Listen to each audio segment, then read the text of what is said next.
అయితే మరి ఎన్నికల ప్రచారంలో కొన్ని అంశాలని చాలా గట్టిగా హైలైట్ చేసింది గత ప్రభుత్వం వైఫల్యాలు. అందులో ప్రధానంగా ఆంధ్రప్రదేశ్ గంజాయి రాజధానిగా మారిపోతోంది.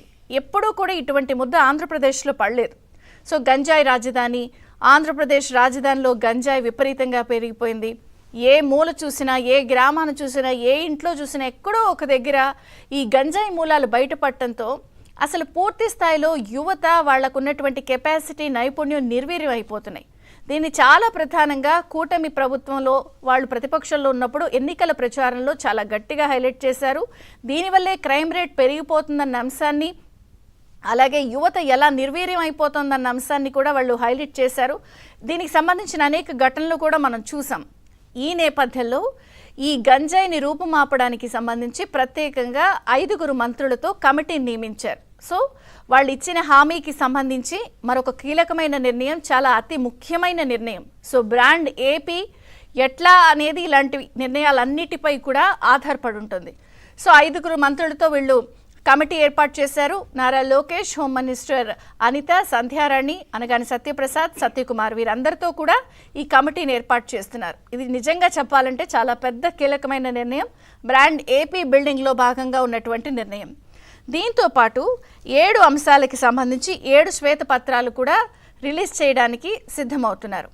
అందులో పోలవరం, అమరావతి, అలాగే ఆర్థిక పరిస్థితి ఎలా ఉంది, ఇలా 7 అంశాలకి సంబంధించి 7 రంగాల్లో 7 శాఖలకి సంబంధించిన 7 శ్వేతపత్రాలు రిలీజ్ చేస్తారు. త్వరలో బడ్జెట్ ప్రవేశపెడతారు.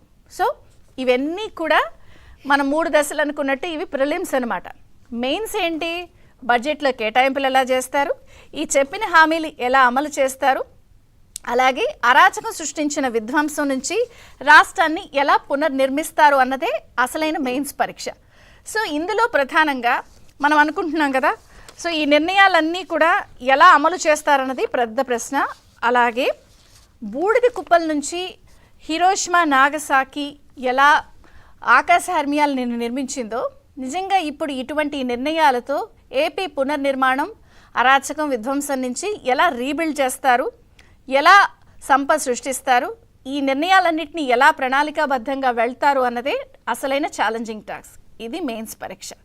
దీని తర్వాత ప్రజల్లోకి వెళ్తారు. మేము చేసాం, చెప్పింది చెయ్యండి, మేము ఇంటర్వ్యూ పాస్ అయ్యేలాగా చెయ్యండి అనేది మ్యాండేట్ అడుగుతారు.